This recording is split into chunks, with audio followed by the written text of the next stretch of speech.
Yesu Kristo nashimwe. Tugeze ku munsi wa 29 turi mu gitabo cyo kubara. Umunsi turatangira n'ibice 13.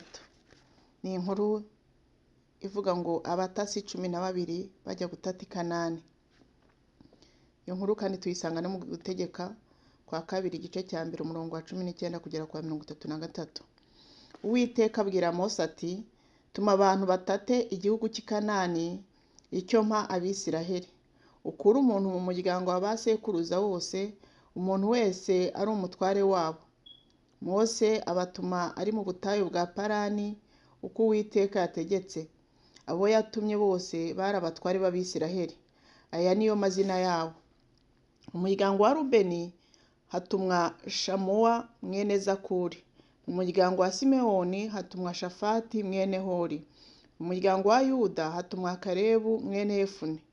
Mu muryango wa Isakari hatumwa Igaru mwene Yosefu. Mu muryango wa Efurayimu hatumwa Hoseya mwene Nuni.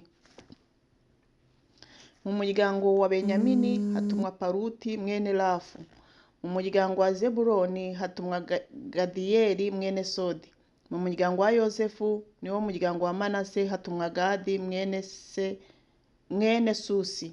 Mu muryango wa Dani hatumwa Amiyeli mwene Gemari.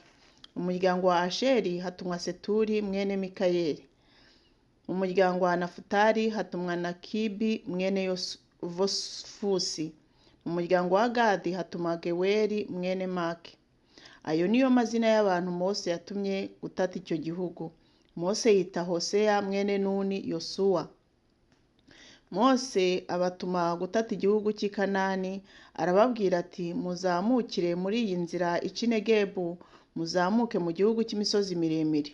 Mutate igihugu mumenye uko kimeze, n'abantu bagituyemo mumenye yuko ari abanyamaboko cyangwa ari abanyamaboko make, kandi yuko ari bake cyangwa ari benshi. N'igihugu batuyemo yuko ari cyiza cyangwa ari kibi, n'imidugudu batuyemo uko imeze, yuko itagoteshejwe inkike z'amabuye cyangwa izigoteshejwe n'ubutaka bw'icyo gihugu uko bumeze, yuko bwera cyangwa burumbuka, kandi yuko igihugu kirimo ibiti cyangwa bitarimo. Mushire ubwoba muzane ku mbuto z'icyo gihugu. Icyo gihe cyari igihe inzabibu za mbere zihishiriza. Nuko barazamuka batata icyo gihugu bahereye mu butayu bwa Zini, bageze i Rehobu ihereranye n'urugabano rw'i Hamati. Barazamuka banyura Negebu, bagera i Heburoni. Abanaki na Ahimani na Sheshayi na Tarumayi bari bariyo. Heburoni hamaze imyaka 7 hubatswe Sowari yo muri Egiputa irubakwa. Bagera mu gikombe cya Eshikoli, batemayo ishami ririho iseri rimwe ry'inzabibu. Abantu 2 bariheka ku giti, kandi bazana ku makomamanga no ku mbuto z'imitini. Aho hantu hitirwa igikombe cya Eshikoli, iryo seri Abisiraheli batemyeyo. Bamaze gutata igihugu bagaruka hashize iminsi 40.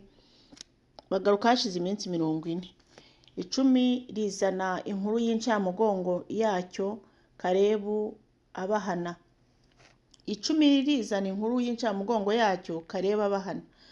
Basohoye basanga Mose na Aroni n'iteraniro ry'Abisiraheli ryose i Kadeshi mu butayu bwa Parani.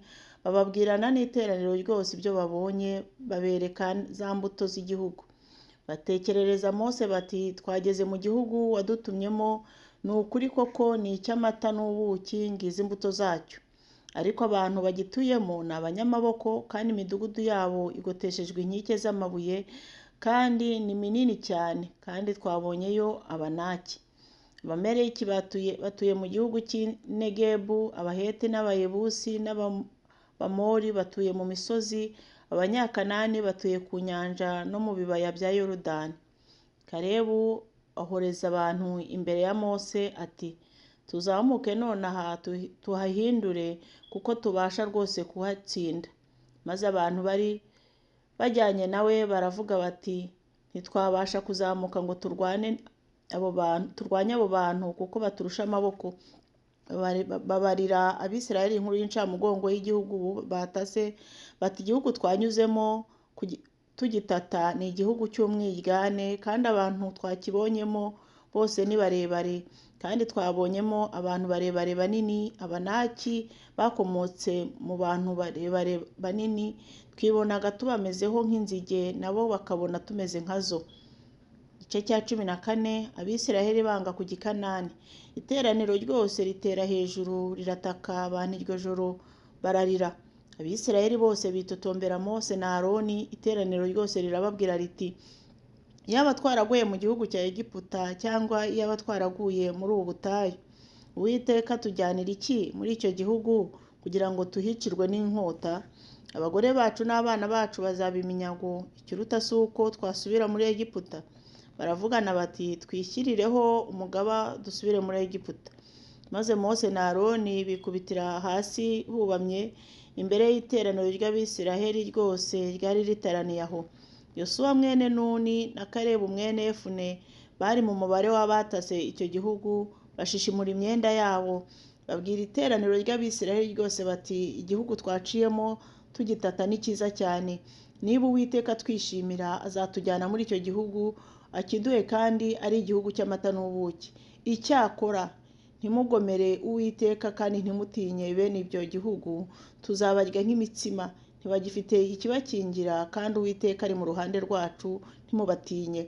Iteraniro ryose ritegeka ko babicisha amabuye. Maze ubwiza bw'Uwiteka bubonekera Abisiraheli bose buri mu ihema ry'ibonaniro. Imana ishimwe. Igice cya 11, murongo wa 11 ukomeje. Titire yaho iravuga ngo Uwiteka ategeka ko Abisiraheli bazagwa mu butayu. Nuko Uwiteka abwira Mose ati, ubu bwoko buzageza he kunsuzugura? Buzageza he kutanyizezwa n'ibimenyetso byose nakoreye hagati muri bo?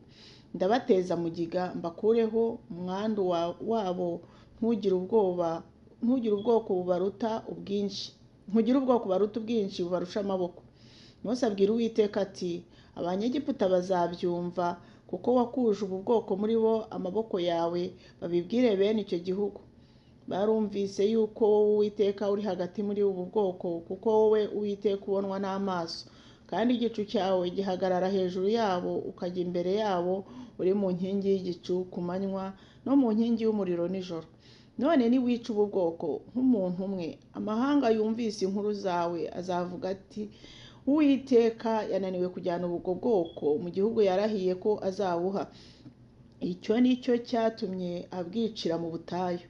None imbaraga z'umwami wanjye ziyerekane ko ari nyinshi, nk'uko wavuze uti, Uwiteka atinda kurakara, afite kugira neza kwinshi, ababarira gukiranirwa n'ibicumuro, ntatsindishiriza na hato abo gutsindwa, ahora abana gukiranirwa kwa base, akageza kubuzukuruza n'ubuvivi. Babarira gukiranirwa k'ubu bwoko nk'uko imbabazi zawe ari nyinshi, nk'uko wabubabariraga uhereye igihe baviriye muri Egiputa ukageza ubu. Uwiteka aramubwira ati, ndabababariye nk'uko nsabye, ariko n'ukuri ndahiye guhoraho kwanjye n'uko isi yose izuzura icyubahiro cy'Uwiteka, kuko abo bantu bose babonye icyubahiro cyanjye n'ubwiza bwanjye n'ibimenyetso nakoresheje muri Egiputa mu butayu, bakangerageza ibi bihe uko ari 10 ntibanyumvire. Ni ukuri ntibazabona igihugu narahiye ba sekuruza ko nzakibaha. Nta n'umwe wo mu banzu nsuzuguza uzakibona, keretse umugaragu wanjye Kalebu, kuko yari afite undi mutima agakurikira uko muyobora muri byose. Nzamujyana mu gihugu yagiyemo, urubyaro rwe ruzakigira gakondo. Abamaleki n'Abanyakanani batuye muri kiriya gikombe, ejo muzahindukire musubire mu butayu mu nzira ijya mu nyanja itukura. Uwiteka abwira Mose na Aroni ati, nzageza he kwihanganira iri teraniro ribi rinyitotombera? Numvise kwitotomba kw'Abisiraheli banyitotombera. Babwira uti, Uwiteka aravuga ati, ndahiye guhoraho kwanjye yuko ntazabura kubagirira ibyo mwavugiye mu matwi yanjye. Intumbi zanyu zizagwa muri ubu butayu. Ababazwe mwese, abamaze imyaka 20 n'abayisagije, mwese mwanyitotombeye. ni ukuri ntimuzajya mu gihugu narahirishije kumanika ukuboko yuko nzabatuzamo, keretse Kalebu mwene Yefune na Yosuwa mwene Nuni. Ariko abana banyu bato mwavuze ko bazaba iminyago, abo ni bo nzakijyanamo, bamenye igihugu mwanze. Ariko mwe intumbi zanyu zizagwa muri ubu butayu, kandi abana banyu bazamara imyaka 40 baragira amatungo mu butayu. Bazagendana igihano cyo kurarikira kwanyu kwinshi, bageze aho imibiri yanyu izaba irimbukiye mu butayu. Nk'uko iminsi ingana mwatatiyemo icyo gihugu uko ari 40, umunsi uzahwana n'umwaka. Niyo muzamara muriho igihano cyo gukiranirwa kwanyu kwinshi uko imyaka ari 40, kandi muzamenya ko n'abahindutse. Njyewe Uwiteka ndabivuze, sinzabura kugenza ntyo iri teraniro ribi ryose riteraniye kundwanya. Bazarimbukira muri ubu butayu, nimo bazapfira. Ba bagabo Mose yatumye gutata icyo gihugu bakagaruka bakabara inkuru z'incamugongo yacyo, bigatuma iteraniro ryose rimwitotombera. Abo bagabo babaza inkuru y'incamugongo y'icyo gihugu bicirwa na mugiga imbere y'Uwiteka. Ariko Yosuwa mwene Nuni na Kalebu mwene Yefune aba ari bo barokoka mu bagiye gutata icyo gihugu. Mose abwira Abisiraheli bose amagambo, abantu barababara cyane. Bazinduka kare mu gitondo, bazamuka umusozi bawujya mu mpinga, bati dore turi hano, turazamuka tujya aho Uwiteka yasezeranije kuduha, twakoze icyaha. Mose arababwira ati mucumurira iki itegeko ry'Uwiteka? Icyo mukora ntikiri bugende neza. Ntimuzamuke kuko Uwiteka atari hagati muri mwe, mutaneshwa n'ababisha banyu. Muri busange y'Abamaleki n'Abanyakanani mwicwe n'inkota, kuko mwasubiye inyuma ntimukurikire uko Uwiteka abayobora, biri butume Uwiteka atabana namwe. Maze bo barabisuzugura, barazamuka ngo bajye mu mpinga y'umusozi, ariko isanduku y'isezerano ry'Uwiteka na Mose ntibava aho babambye amahema. Maze Abamaleki bamanukana n'Abanyakanani batuyemo kuri uwo musozi, barabanesha, baraboreza, babageza i Horuma. Igice cya 15 iby'amaturo. Uwiteka abwira Mose ati bwira Abisiraheli uti nimumara kugera mu gihugu muzaturamo mbaha, mugashaka gutambira Uwiteka igitambo gikongorwa n'umuriro, naho cyaba ari icyo swa cyangwa icyo guhiguza umuhigo, cyangwa icyo mutambishwa n'umutima ukunze, cyangwa icyo mutamba mu minsi mikuru yanyu, ngo kibe umubabwa uhumurira Uwiteka neza, mugikuye mu mashyo cyangwa mu mikumbi. Uzatamba igitambo cye ature Uwiteka ituro ry'ifu ry'igice cya 10 cya efa y'ifu y'ingezi yavuganywe n'igice cya 4 cya hini y'amavuta ya elayo. Kandi uzitegure n'igice cya 4 cya hini ya vino y'ituro ry'ibyo kunywa rituranwe n'icyo gitambo cyoswa cyangwa n'igitambo kindi. Ibyo bibe ari byo bituranwa n'umwana w'intama umwe, cyangwa niba ari isekurume y'intama itambwa, uyitegura ituro ryo guturanwa nayo ry'ibice bya 12 bya efa n'ifu y'ingezi yavuganywe n'igice cya 3 cya hini y'amavuta ya elayo. Kandi ituro ry'ibyo kunywa uturana nayo ribe igice cya 3 cya hini ya vino, bibe umubabwe uhumurira Uwiteka neza. Kandi niwitegura ikimasa cy'igitambo cyo koswa cyangwa cyo guhiguza umuhigo cyangwa cy'ukuri amahoro ngo ugitambire Uwiteka, ugitamba aturane nacyo ituro ry'ibice bya 13 bya efa y'ifu y'ingezi yavuganywe n'igice cya 2 cya hini y'amavuta ya elayo. Kandi ituro ry'ibyo kunywa uturana nacyo ribe igice cya 2 cya hini ya vino, bibe amaturo akongorwa n'umuriro y'umubabwe uhumurira Uwiteka neza. Uko aba ariko bikorwa ku kimasa cyose no ku isekurume y'intama yose no ku mwana w'isekurume w'intama cyangwa w'ihene wose. Uko ibitambo mwitegura bingana, ibyo muzakora kuri kimwe aba ari byo mukora no ku kindi no ku bindi uko bingana. Aba ariko bakavukire bose bakora ibyo nibatamba igitambo gikongorwa n'umuriro cy'umubabwe uhumurira Uwiteka neza. Kandi umunyamahanga nasuhukira muri mwe, cyangwa uzabana namwe wese mu bihe byanyu byose, agashaka gutamba igitambo gikongorwa n'umuriro w'umubabwe uhumurira Uwiteka neza, ko mugenza nawe aba ariko agenza. Iteraniro tegekwe ritya mwebwe n'umunyamahanga ubasuhukiyemo, musangire itegeko ribe itegeko ridakuka mu bihe byanyu byose. Uko mumeze abe ariko umunyamahanga amera imbere y'Uwiteka. Itegeko rimwe ry'umuhango umwe mubisangire n'umunyamahanga ubasuhukiyemo. Uwiteka abwira Mose ati, bwira Abisirayeli uti, nimugera mu gihugu mbajyanamo, mukarya ku mitsima yacyo, muzajye mutura Uwiteka ituro ryererezwa. Ku muganura w'irobe ryanyu muzajye mutura agatsima w'ituro ryererezwa. Uko mwerereza ituro mukuye mu mbuga muhuriramo, aba ariko mukerereza. Mu muganura w'irobe ryanyu mujye mutura Uwiteka ituro ryererezwa mu bihe byanyu byose. Ibyaha by'utarabyitumye n'ubikora yihandagaje. Kandi nimukora icyaha mutabyitumye, ntimwitondere ayo mategeko yose Uwiteka yabwiye Mose, ibyo Uwiteka yabategekeye mu kanwa ka Mose byose, uhereye igihe yabategekeye no hanyuma yacyo mu bihe byanyu byose. Niba icyo cyaha gikozwe n'abatacyitumye, iteraniro ritabikizi, iteraniro ryose ritambe ikimasa cy'umusoreho igitambo cyoswa cy'umubabwe uhumurira Uwiteka neza, baturane nacyo ituro ryo kuri cyo ry'ifu y'ituro ryo kuri cyo ry'ibyo kunywa uko byategetswe, batambe n'isekurume y'iheneho igitambo gitambirwa ibyaha.